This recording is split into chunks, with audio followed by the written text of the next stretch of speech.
tokantrano mikorotana, vady maditra, zanaka sarotra design, arao ny fandarana tokantrano sy ny fiarahamonina, andraisanao torohevitra, vahaolana, iarahana amin'ny ekipa ny Club Jejo, Pastor Dina. Dia ampifaliana lehibe indray no miarabanantsika rehetra izay manaraka tsy tapaka ny fandaharana eto amin'ity onjam-peo mamintsika ity. Finaritra indrindra izay miaraka aminao indray ankehitriny manolotra anao ny fandaharana tokantrano sy fiarahamonina. Faly izay miaraka aminao. Fa betsaka ihany koa isika rehetra manaraka izao fandaharana izao any mbola any toeram-piasana amin'izao resy fotoana izao. Tena mahazotoa miasa ary dia mihitsy efa hampaharisika anao hiasa koa ny fanarahana n'ity fandaharana ity. Fa misy amintsika koa any amin'ny toeram-pitsangatsanganana, anaty bus, anaty taxi, anaty fiarakodia manokana. Zay misy anao rehetrarehetra dia mirarisoanao hatrany izay mba hita ny sosiny tsara ny fiarahana aminay. Raha sanatria moa ianao ao anatiny hoe tsy fahasalamana nefa mbola manaraka ity fandaharana ity dia mirary fahasalamana aminao izay dia mirarisoanao izay mba tena hoe ahita fahasitranana haingana ianao ary tonga faingana ny fahasitrananao ary fanarahanao izao fandaharana izao koa ny amelombelona indray ny ao anatinao ao. Izay ny ela dia izay ny foy dia andehantsika hiroso avy hatrany amin'ny fandaharana ao anatin'ity herinandro izay rahantsika ity. Raha nanaraka tsara isika ny fandaharantsika tao anatin'izao herinandro izao dia nahita tokoa ny trangam-piarahamonina izay somary mampalahelo aloha mieritreritra an'izany nefa tena zavatra misy ary betsaka tokoa ny hoe betsaka ny lehilahy miditra aminatin'ny fampirafesana ary tsy vitany hoe mijanona any amin'ilay mampirafy fotsiny izy fa lasa ataony mihitsy ny hoe terely ilay vehivavy vadiny ao an-trano anaiky ny fisin'ilay sipany any ivelany ary indraindray ary tereny mihitsy anaiky ny fidirany io vehivavy io ao anatin'ny tokantrano dia mody lazaina hoe taizy namany fianakaviany indraindray koa dia tena satsorona tsotro izao hoe vady faharoa fa satria mety fomba tany, mety kolotsaina, mety fomba mpivavahana ary izay indrindra no jerentsika anapitsika an'ireo vehivavy ireo hoe raha misy tokoa indray ary hoe vehivavy tratra an'izany fomba zany hoe tena no le fomba tany, no le fomba mpivavahana izay arahan'ilay rangahy no mahatonga anazy tokoa miroso ao anatiny izany atao hoe fanerena n'ilay vehivavy mba hiroso amin'izany fanekena hoe tena hoe ekena ny fisian'ilay sipa zany ohatra hoe tokony tsy hampaninanao tsony ny fisian'ilay sipa dia inona reny azo anampiana n'ilay vehivavy izay tratran'izany. Ao anatin'ny baiboly eo tokoa dia misy karazana tantara be dia be. Ary indraindray ny olona dia hoentin'ny olona manamarina ny zavatra nataony ireny. Ohatra ny lehilahy mampirafy zao dia indraindray David zany nge nampirafy, ry Solomona mofiry. Dia misy tantara koa nefa neo tena ampianarina soratra masina ary anampiana ny vehivavy hoe ahoana tokoa re zany no tokony atao raha sendra tratra n'izany tranga zany tsika. Anisan'izany ny atao hoe tantaran'ny Elkana sy Ana, mpivady izy ireo. Tsy niteraka i Ana mbola jerentsika moa hoe inona ny zavatra nisy rehefa haneriana any fa ny zavatra tena tranga mitranga ao dia izao hoe nampirafy ilay Ana ary nanana an'ilay atao hoe penina. Dia ny zavatra nisy niara-mipetraka tao ry zareo ary rehefa miara-mipetraka ao anatin'ny trano io dia marary fo ihany Ana na dia izany ary kanefa isaky ny mba mitaraina amin'ilay Elkana vadiny izy dia izao foana ny ataon'ilay Elkana ina moa zany mitery ivadianao totoa amin'izany zavatra zany ianao ary tiako ianao nge ny tena tutilere izay tediavinao omeko raha mizara vola dia ny ianao ataoko 2 fois ny andrareo ataoko anankiray avy ihany. Inona zany no tena problemanao? Dia misy ohatr' izany mihitsy koa ny lehilahy fomba tany ary ekeniny any am-piangonana satria io lehilahy io zany dia makany am-piangonana isan-taona ary entiny ihany ilay vehivavy dia entiny ihany koa ilay tena vehivavy le tompom-bady zany sy entiny ihany ilay ravivaviny. Dia eo zany tena makarary fo an'ilay vehivavy. Fa izay nataony ihany ao anatin'ny baiboly ao dia izao hoe niesaka aloha izy niresaka tamin'ilay Elkana na nambara ny alahelony tamin'ilay vadiny hoe tena ohatrany tsy mety amiko ity zavatra ity.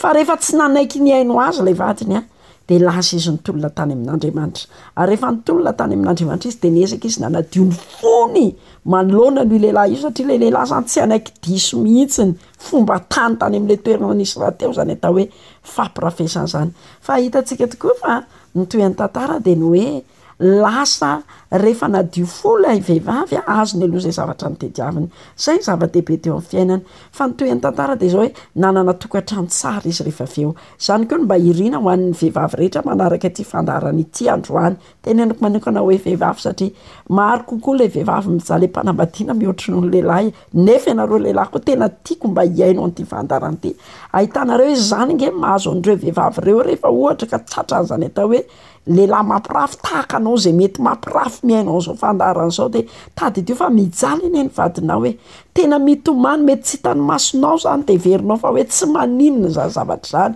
fomba tany ho enao kolotsainay ho enao fomba mpivavahanay ho enao nefa tena mitenenao fa mankarary ny ankohonanao zany firifiry reo vehivavy tena lasa marary fotsatry firifiry reo vehivavy mitondra takaitra vokatry zany zavatra izany nefa fomba tany eny aminareo nefa koa mety fomba famivavahana ny rahanao fa andao tsika hijery manoka ina ny anampiana n'ilay vehivavy zay tena tokony anapitsika n'ilay vehivavy aloha de zao hoe raha izay tokoa le zavatra misy andeha atao hoe efa fantatra ao hatrany ampiandohany ohatra alohan'ny idiranao fa ay ny fomba nyreto lehilahy reto de tena fanana faty be de be de efa fantatrao de ny meloa fa mitianao izy de nyrosonao de tsy misy afa-tsy ny hoe miresaka aminy ianao miresaka ary ampifantaro azy ny fijalinao tsy fahadisoana ho an'ny vehivavy mihitsy zany mampafantatra ny alahelo zao ny fijaliako amin'izany atao hoe misy vehivavy anankiray izay miaraka aminao akoatra anisany mety mampijaly ohatra ny amin'ny hoe fisiny ny aretina satria tsy mitovy ny olombelona raha samy arahanao ny olona anankiroa de tena mety hitondra aretina ao anatin'ny tokantrano ary firifiry ny olona tena hoe tena mijaly ary misedra olana vokatry de atao hoe aretina vokatry ny firaisana ranofo le anankiroa zany satria samy manany toe-batany zany fa eo ihany koa ny asainao tena hoe miresaka amin'ny vadinao tena miresaka aminy hoe izao inona ny zavatra tediavinao inona ny zavatra mety tsy ampy aminao andao tsika ihany satria raha tokony ho izy mpivady ihany olona ray lehilahy ray sy vehivavy ray ihany tokony miroso ao anatin'izany fanambadiana zany ary zany tokony ao anatin'ilay fanambadiana tena aleo miresaka amin'ilay vadinao ianao mety tsy ho resy lahatra ilay vadinao ary sahako no miteny zany satria matoa zany nyrosony de mba zany ny zavatra masaka ao anatin'ny lohany azo atao zany araka ny teniko teo misy olona nge de manamarina ny zavatra ataony amin'ny soratra masina mihitsy ry David ry Solomony fa jerevy tsara anisan'ny zavatra ray mba ho zaraina ary fampizarahana azonao zaraina amin'ny vadinao mihitsy hoe nampiongana ny Solomona teo amin'ny fahefany nge ary tena hoe nitondra azo amin'ny hoe mivary lavo mihitsy de tady io fa io fampirafesana sy fisina vehivavy be de be teo amin'ny fiainana io hoe mova re tsy izany Solomona zany atao hoe mpanjaka eny sy nanam-pahalalana sy nanankarena sy be voninahitra indrindra maneran-tany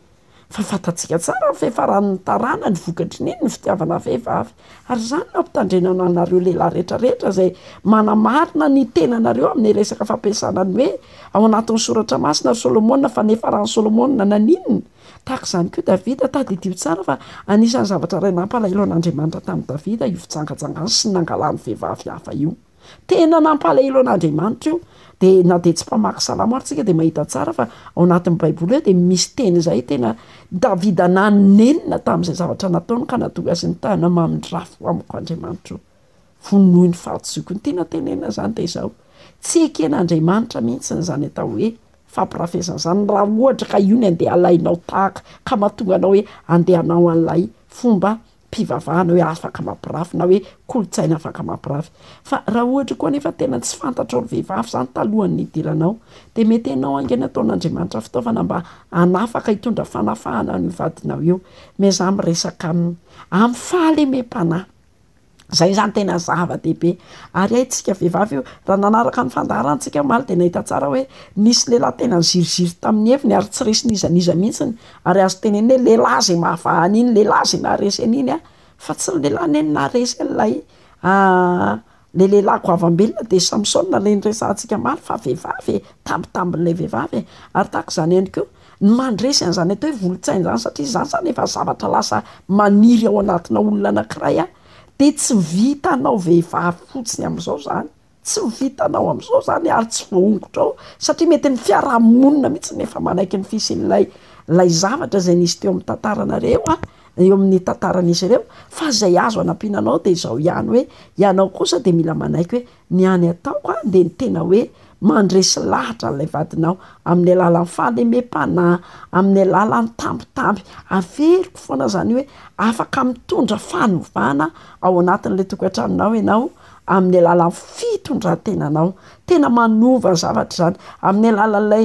tena hoe ianao manana fitondran-tena marina masina madio miadana feny fahalemem-panahy zany zany tena tokony anana ny vehivavy raha anana ny vehivavy zany fitondran-tena ohatra zany a de tena afaka manova ny kolotsain'ilay lehilahy izy ny kolotsaina zany efa io ny kolotsaina ny taizasy fa ianao koa manana kolotsaina afaka mitondra fanovana ao anivon'ny ankonanao raha fiteny koa ary ny zavatra zay fampizarantsika tamin'ity androny ity de iza hoe tena mety misy tokoa lehilahy voafatotra izany atao hoe fampirafesana zany ary tereny ianao vadiny anaiky ny fampirafesana ataony io satria kolotsaindry zareo le izy satria mety fomba mpivavahana narandry zareo le izy zao a tsy afaka azy ny tonga de anaratsianao tsotro zao ny kolotsainy sy zay mety volotsainy sy zay mety fomba mpivavahany fa ianao kosa afaka maneho ny fahalemem-panahy afaka miteny afaka miresaka ambarao aminy zay mety ho alahelo sy zay mety fijalianao mety tsy azo rary ny avetrany avy aminy ianao kanefa kosa mino a fa ny fihetsika ao sy ny fitondran-tenanao a de ampy anovan'ilay vadinao de zay ary no azona tolotra tamintsika rehetra misaotra manokantsika ary manao kokoa andretsy teknisianina zay tsy amilafiny teknika mampita ny feony amintsika tsiraray avy zay kosa de mametraka ny veloma mandram-piona ary manantena mbola iona aminao indray amin'ny manaraka mirary soa indrindra tompoko tokatrano mikorotana vady maditra zanaka sarotra dezaina arao ny fandarana tokatrano sy ny fiarahamonina andraisanao torohevitra vaolana iarahana amin'ny ekipa ny club jejo pasteur Dina